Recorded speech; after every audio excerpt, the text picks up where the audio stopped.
안녕하세요, 여러분. 디지털 미디어 디자인 학부의 강은정 교수입니다. 오늘은 제5강 배너와 타이틀 그래픽 제작에 대해서 공부해 보도록 하겠습니다.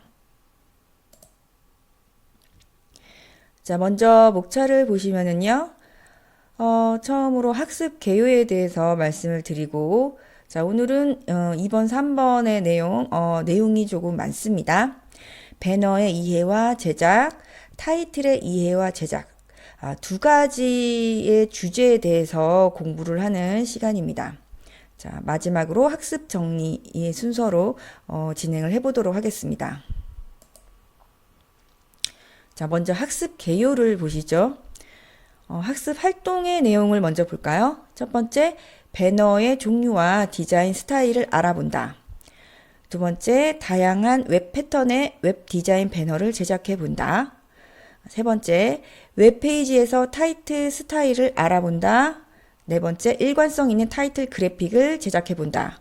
자, 1번과 2번은 배너에 대한 내용이고요. 3번과 4번은 웹 타이틀 그래픽에 대한 내용입니다. 자, 주요 내용의 순서는요. 자, 1번 배너에 의해 실습으로 배너 제작하기.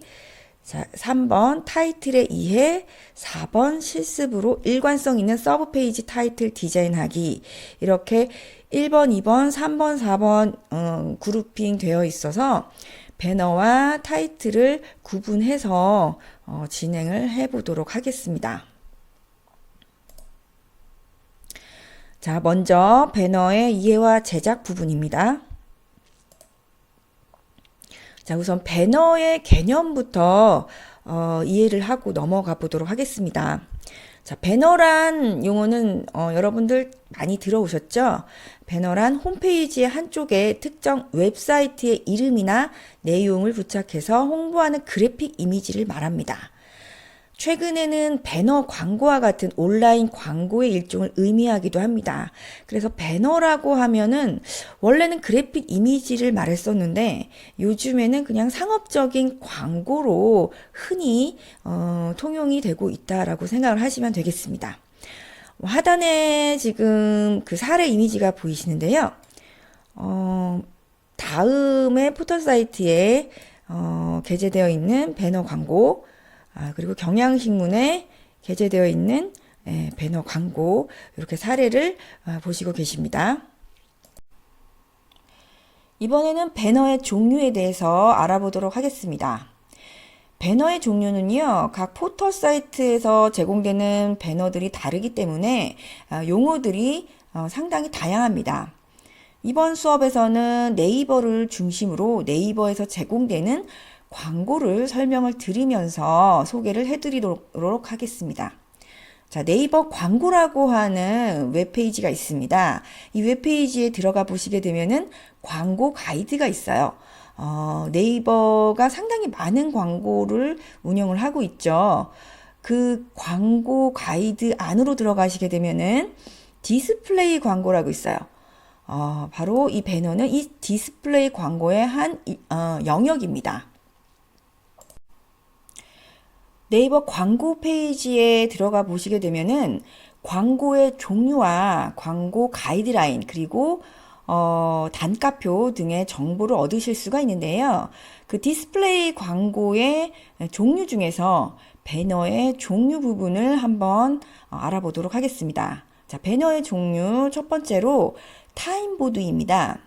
자, 네이버에서 제공되는 배너 광고입니다. 자, 타임보드는요, 네이버 메인 페이지에서 상단에 이렇게 크게 게재가 되어 있는 배너 광고를 얘기를 합니다.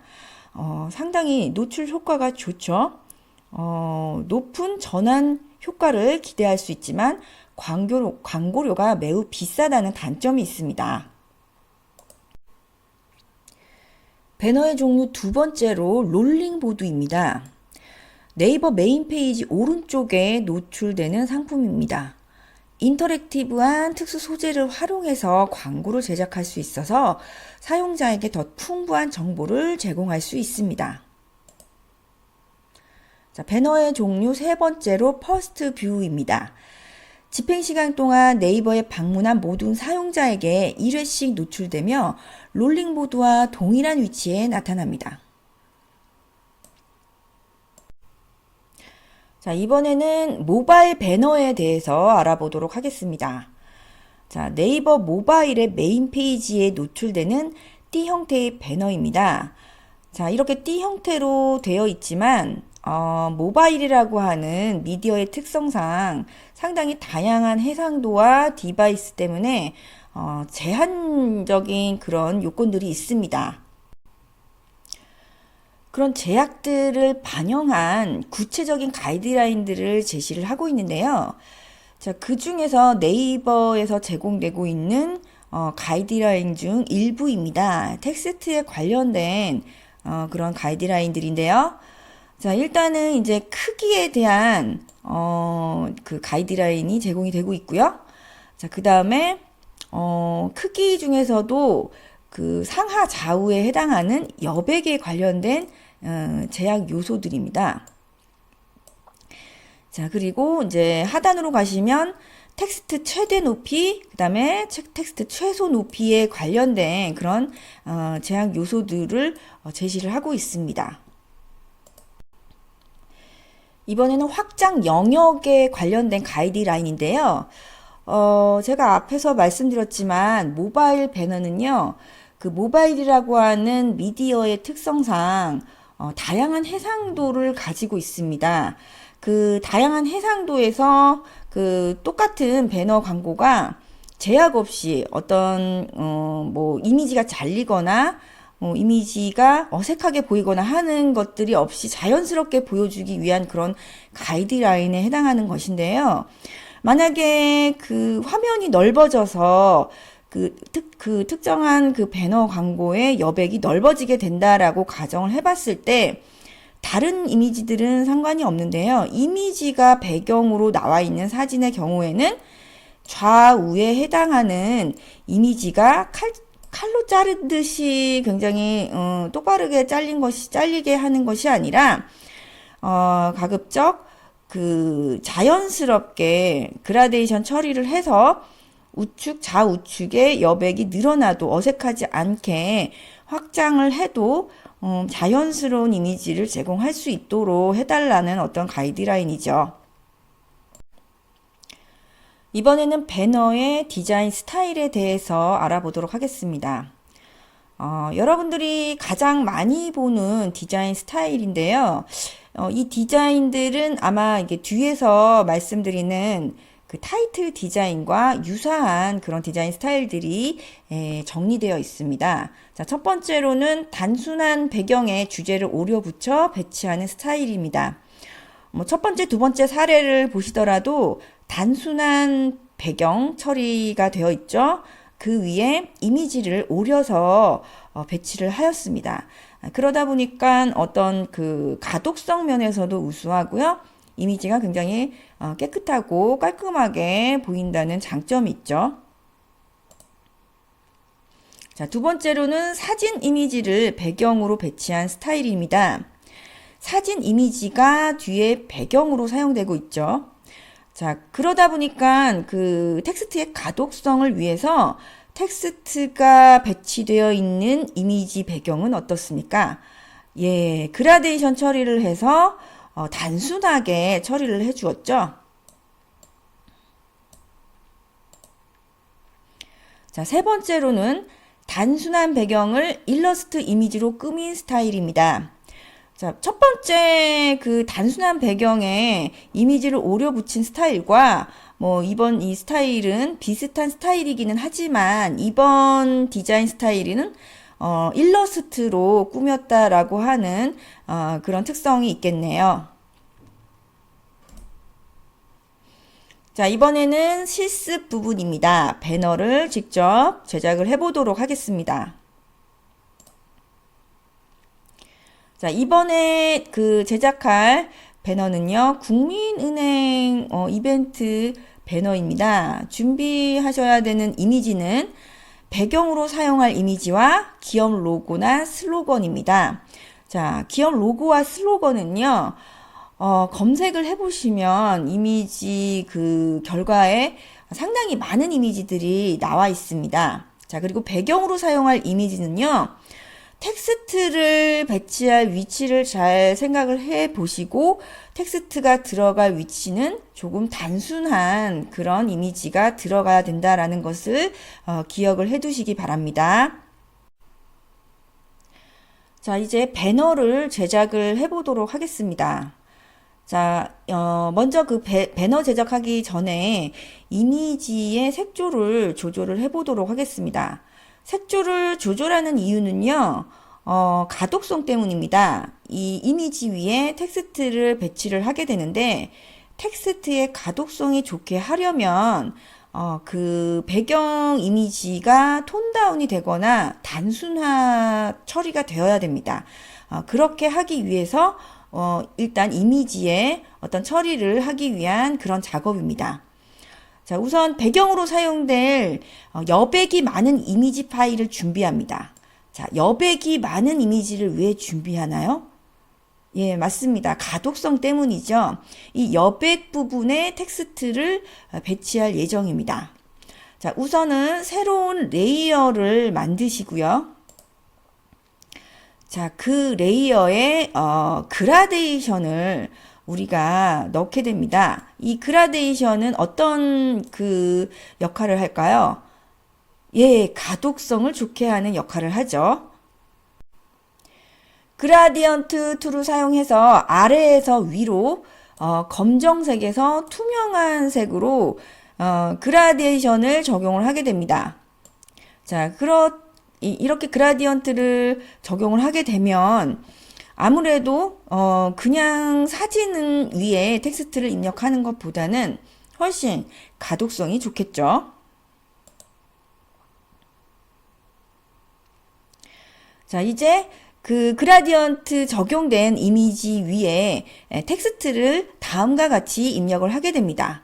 자, 텍스트를 입력을 하실 때에는요, 여러분들이 신경 쓰셔야 할 부분은 메인 텍스트와 서브 텍스트의 비례입니다. 먼저 눈에 들어와야 할 것은 크게, 그렇지 않은 텍스트는 순차적으로 들어올 수 있게 비례를 조정을 해주시고요. 마찬가지로 컬러도요, 똑같이 화이트 컬러를 적용하는 것보다는 먼저 눈에 튀는 그런 메인 텍스트를 흰색으로, 그리고 그 다음에 눈에 들어와야 되는 서브 텍스트를 그레이 색상으로 해주시는 것이 더 좋겠습니다. 자, 이번에는 상단 로고 합성하기입니다. 준비해 놓으신 로고 파일을 열어주시고요. 자, 그 로고 이미지를 열게 되면은 백그라운드 레이어로 나와 있습니다. 이렇게 자물쇠가 채워져 있죠. 이렇게 되면은 편집을 하실 수가 없어요. 그래서 더블 클릭을 하시거나 우측 마우스를 클릭하셔서 백그라운드 레이어를 레이어 0으로 바꿔주십니다. 자, 이렇게 바꾼 이유는요, 그 여백 부분, 하얀색 부분의 이미지들을 없애기 위해서입니다. 그래서 원래는 이쪽 배경이 하얗게 채워져 있었는데 이 부분을 마술봉 툴을 사용을 해서 선택을 하시고 딜리트를 눌러주셔서 삭제를 해주시기 바랍니다. 자, 이번에는 이제 그 마술봉 툴로 선택이 안 된 이 미음자 안에 들어가 있는 흰 여백과 이음자 안에 들어간 흰 여백들을 선택을 하셔서 딜리트를 눌러서 깨끗하게 흰 여백을 완전히 제거를 해주시기 바랍니다. 자, 이제 그 로고의 컬러를 흰색으로 모두 바꿔주기 위해서요. 레이어 하단에 스타일 아이콘을 눌러주시고 컬러 오버레이를 선택하셔서 컬러의 그 색상을 흰색으로 설정하시고 OK를 눌러주시기 바랍니다. 자, 그러면 이렇게 하얀색의 로고를 여러분들이 결과물로 얻으실 수 있습니다. 자, 이 로고를 복사를 하셔서 어디로 가져가셔야 되죠? 자, 우리가 만들고 있던 배너 이미지로 가지고 가십니다. 자, 그 제작하고 있던 그 이미지의 상단에 복사한 그 로고를 여기다가 배치를 했어요. 자, 그런데 그 이미지 자체가 너무 밝죠? 배경이. 로고도 흰색이기 때문에 밝아요. 잘 보이지가 않죠. 이런 상태에서는 우리가 아우터그로우 처리를 해 주시면서 가독성을 좋게 해주시는 작업을 해주십니다. 자, 그리고 크기도 컨트롤 T를 누르셔서 크기를 조절해 주시면 되겠습니다. 자, 아우터그로우 적용하는 방법이 나왔네요. 마찬가지로 그 레이어 패널 하단에 레이어 스타일 아이콘을 클릭하시고 아우터그로우를 적용하시는데, 자, 컬러는요, 주변 그 배경 컬러보다 좀 더 어두운 컬러를 선택을 하시고 OK를 눌러주시면 되겠습니다. 자, 작업이 완료가 되시면 나머지 로고, 그 KB 국민은행이라고 하는 나머지 로고 찾아 놓으신 거 있으시죠? 그거 열으셔서 똑같은 작업을 진행하시고 우측 상단에 배치를 시켜 주시면서 이렇게 완료를 해주시면 되겠습니다. 마지막으로 다음과 같이 일러스트 이미지를 활용해서 작업을 마무리해 주시면 배너가 완성이 되겠습니다. 자, 이번에는 두 번째 파트입니다. 타이틀에 대해서 공부를 해보도록 하겠습니다. 먼저 타이틀의 이해입니다. 자, 타이틀의 개념을 먼저 알아보도록 하겠습니다. 웹 디자인에서 타이틀이란 웹페이지를 대표하거나 내용을 나타내기 위해 쓰는 제목을 말합니다. 자, 제목을 꼭 기억을 해 두시기 바랍니다. 타이틀의 분류입니다. 타이틀의 종류에는 어떠한 것들이 있는지 한번 살펴보도록 하겠습니다. 먼저 서브페이지 제목 타이틀입니다. 웹페이지에 포함된 각각의 메뉴 제목에 해당합니다. 컨텐츠를 직관적으로 전달해야 하므로 크기와 위치를 일관성 있게 디자인하고 배치해야만 합니다. 자, 이 부분이 가장 중요합니다. 크기와 위치를 일관성 있게 디자인하고 배치한다. 자, 이번에 그 실습 부분도요, 이 제목 타이틀 디자인하는 실습인데, 뭐가 핵심이다? 크기와 위치를 일관성 있게 디자인하는 거. 서브페이지 구성을 통해서 제목 타이틀이 어떻게 사용되고 있는지 한번 알아보도록 하겠습니다. 자, 첫 번째에 있는 그 뎁스 메뉴를 보시면은요, 이게 이제 원뎁스 메뉴에 해당하는 메뉴들이죠. 자, 원뎁스 메뉴 중에 첫 번째 메뉴 수시 모집이라고 하는 메뉴로 들어왔어요. 그러면 이 메뉴에 해당하는 페이지가 나올 것이고, 그 메뉴에 해당하는 페이지의 타이틀이 필요합니다. 그것이 바로 얘예요. 수시 모집이라고 하는 뎁스 타이틀이 보이고 있습니다. 자, 그러면 이 수시 모집에 해당하는 그 서브 메뉴들이 또 존재를 합니다. 그 서브 메뉴들은요, 두 번째 뎁스 메뉴라고 되어 있는 이 부분이 바로 투뎁스 메뉴에 해당하는 내용입니다. 이 투뎁스 메뉴 중에 모집 요강이라고 하는 메뉴를 선택한 결과 페이지가 우측에 나온 거죠. 그러면 이 페이지에 해당하는 페이지 제목 타이틀이 필요하죠. 모집 요강이라고 하는 뎁스 메뉴를 대표하는 모집 요강이라고 하는 뎁스 타이틀이 이렇게 표현이 되고 있습니다. 자, 이번에는 헤드라인 타이틀입니다. 콘텐츠가 포함하는 내용의 제목에 해당하는 요소입니다. 한 페이지 안에는 헤드라인 타이틀이 여러 개 있을 수 있습니다. 자, 페이지 사례를 보시면은요, 일단 큰 글씨로 나와 있는 이 글씨가 바로 헤드라인 타이틀이 되고요. 자, 그 다음에 이 중간 위치에 있는 중간 크기의 글씨도 이제 서브 그 헤드라인 타이틀이 될 수 있겠습니다. 자, 세 번째로 대표 이미지 타이틀입니다. 페이지 제목은 아니지만 해당 페이지를 대표하는 이미지를 말합니다. 아이덴티티를 부여하여 디자인할 수 있습니다. 자, 이 큰 이미지가 바로 대표 이미지 타이틀이 되겠습니다. 자, 마찬가지로 대표 이미지 타이틀의 사례입니다. 자, 이번에는 타이틀 그래픽의 스타일에 대해서 알아보도록 하겠습니다. 자, 이 내용은요, 앞단에서 그 배너 그래픽 스타일에 대해서 공부를 하셨죠? 그 디자인 스타일과 거의 동일합니다. 자, 첫 번째, 사진 이미지와 글자를 조합한 타이틀 그래픽. 배경으로 사진 이미지를 사용을 하였고요.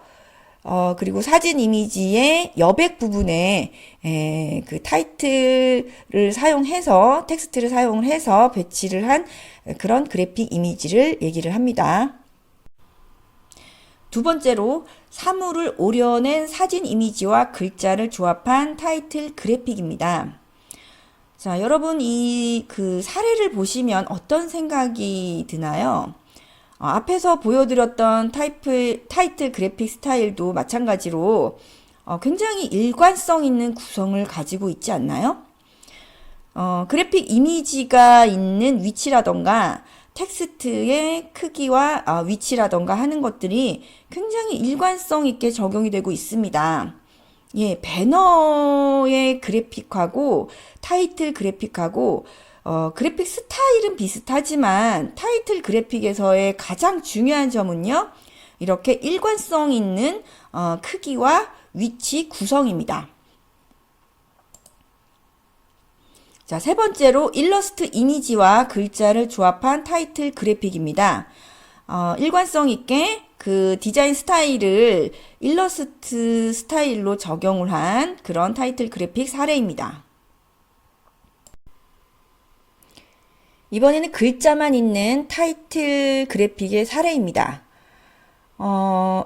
조회와 전 계좌 조회, 첫 번째 그 원뎁스 타이틀과 두 번째 투뎁스 타이틀의 위치와 크기, 컬러 등이 일관성 있게 계속 적용이 되고 있는 모습을 보실 수가 있습니다. 자, 이번에는 가이드라인을 활용한 타이틀 제작에 대한 사례를 여러분들께 소개를 해드리겠습니다. 타이틀 제작은 가장 중요한 것이 일관성 있는 크기와 그리고 디자인 스타일입니다. 그렇기 때문에 이렇게 가이드라인을 활용을 해서 제작을 하는 것이 중요합니다.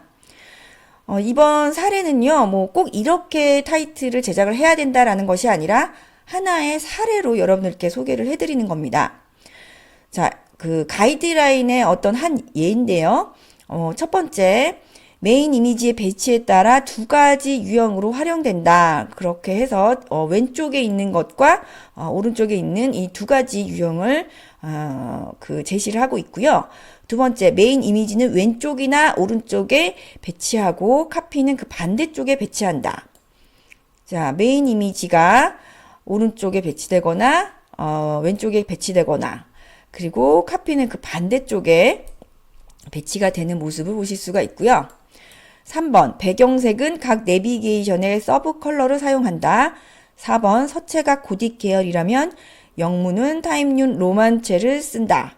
다른 서체를 쓰는 경우라면 전체 웹사이트 디자인의 분위기를 해치지 않는 서체를 활용한다. 라고 어떤 그 그래픽과 텍스트의 위치와 컬러 그리고 타이포까지 가이드라인을 제시를 하고 있습니다. 다음으로 실습을 진행을 해보도록 하겠습니다. 일관성 있는 서브 페이지 타이틀 그래픽 제작하기를 진행을 해보도록 하겠습니다. 자, 우선은 그 새로운 도화지를 꺼내야 되는데요. 가로와 세로를 700픽셀, 150픽셀로 지정을 하시고, 자, 레졸루션은 어떻게 지정을 해야 되죠? 웹이기 때문에 72픽셀 per 인치, 칼라 모드는 뭐죠? 예, RGB 칼라로 지정을 하셔야 되겠죠. 자, 여기서 중요한 점은요, 일관성 있는 서브 페이지 타이틀을 만든다라는 점이에요. 그래서 지금 만드시는 디자인이 이 그 타이틀 디자인에만 해당되는 것이 아니라 앞으로 계속 만들 다른 메뉴의 타이틀 그래픽에도 적용이 되는 그런 디자인이다라는 거죠. 자, 새로운 그 도큐멘트가 열리면 우리가 이제 그 타이틀 배경으로 사용할 이미지 파일을 열어서 좌측 영역에 배치를 하고 컨트롤 T를 눌러서 크기를 조절을 해 놓습니다. 자, 그리고 전경색을 우리가 원하는 컬러로 지정을 한 다음에 Alt 딜리트를 눌러서 전경색을 채우시게 됩니다. 배경 사진 이미지에 보정을 하기 위해서 컨트롤 M을 눌러서 커브로 그 밝은 그 부분과 어두운 부분에 보정 처리를 해주시면 더 좋으실 것 같고요. 자, 이번에는 배경 컬러와 이미지를 자연스럽게 연결을 해봅시다. 어떻게 하면 좋을까요? 레이어 마스크를 씌우시고 그라디언트 처리를 해주시면 이렇게 자연스러운 연결이 가능하겠죠. 자, 다음으로는 텍스트를 입력을 해보도록 합시다. 텍스트를 입력을 하실 때에는 꼭 여기에서 제공하는 폰트나 크기를 하셔야 되는 것은 아닌데요. 가장 중요한 것은 가독성을 위해서 그 메인 그 타이틀에 해당하는 것은 가독성이 좋은 고딕 서체 중에 하나를 선택하시고 크기도 어느 정도 가장 눈에 잘 들어오는 크기를 선택을 해주시는 것이 중요하다라고 말씀을 드릴 수 있겠고요. 그리고 자간과 뭐 세로 비율 이런 것들을 잘 조절을 하시고 메인 타이틀을 입력을 해주시면 되겠습니다. 자, 메인 타이틀을 입력을 했는데 텍스트가 잘 보이지 않으신다면 아우토 그로우를 처리를 하셔서 어느 정도 그 배경 컬러와 텍스트의 대비 효과를 주셔서 텍스트가 잘 보일 수 있도록 가독성을 높여주시면 좋겠습니다. 자, 이제 바디 카피를 써볼까요? 바디 카피는 이제 메인 카피가 잘 보이기 때문에 이제 바디 카피는 메인 카피를 방해하지 않는 선에서 크기를 조절을 해주시면 좋을 것 같고요. 그리고 눈에 띄지 않는 그런 컬러를 선택을 해주시는 게 좋으실 것 같습니다. 자, 마지막으로 최종 결과입니다. 자, 이미지 하나만 중요한 것이 아니라 다른 그 서브 페이지의 타이틀도 동일하게 가이드라인을 적용을 해서 일관성 있는 타이틀 그래픽을 얻는 것이 최종 결과입니다. 자, 오늘 배우신 내용을 정리를 해보도록 하겠습니다. 오늘은요, 배너와 타이틀 그래픽에 대해서 배우셨는데요. 먼저 배너에 대해서 정리를 해보도록 하겠습니다. 배너의 개념은요, 사전적인 의미로는 홈페이지 한쪽에 특정 웹사이트의 이름이나 내용을 부착하여 홍보하는 그래픽 이미지를 말하고요. 지금은 광고로 통용이 되고 있다라고 말씀드릴 수 있겠고요. 배너 디자인 스타일에는 세 가지가 있었는데요. 물론 타이틀 그래픽과 동일했었죠. 첫 번째로 단순한 배경에 주제를 오려 붙여 배치하는 스타일, 두 번째로 사진 이미지를 배경으로 배치한 스타일, 세 번째로 단순한 배경을 일러스트 이미지로 꾸민 스타일, 이렇게 세 가지가 제시되었었죠. 다음으로는 타이틀에 대한 내용 정리입니다. 타이틀의 개념은요, 웹 디자인에서 웹페이지를 대표하거나 내용을 나타내기 위한 제목을 말한다라고 말씀을 드렸어요. 타이틀의 분류로는 세 가지를 소개를 해드렸는데요. 첫 번째, 서브 페이지 제목 타이틀, 두 번째, 헤드라인 타이틀, 세 번째, 대표 이미지 타이틀, 이렇게 세 가지를 소개를 해드렸습니다. 자, 연습 문제를 한번 풀어보겠습니다. 자, 다음과 같은 결과물이 나올 수 있도록 가이드라인을 만들고 일관성 있는 서브 페이지 타이틀을 5개를 만들어 보도록 합시다. 여러분께서 꼭 이런 뭐 디자인이 나와야 되는 건 아닌데요. 가이드라인을 적용을 해서 5가지의 타이틀이 일관성 있게 적용이 되기만 하면 됩니다. 그래서 가이드라인 그리고 최종 결과물인 서브 페이지 타이틀 5개 이렇게 최종적으로 나오시면 되겠습니다. 자, 6주차에는 카드 UI 컨텐츠 제작에 대해서 학습해 보도록 하겠습니다. 자, 1시간 동안 수고 많으셨습니다. 여러분, 수업 시간에 뵙도록 하겠습니다. 감사합니다.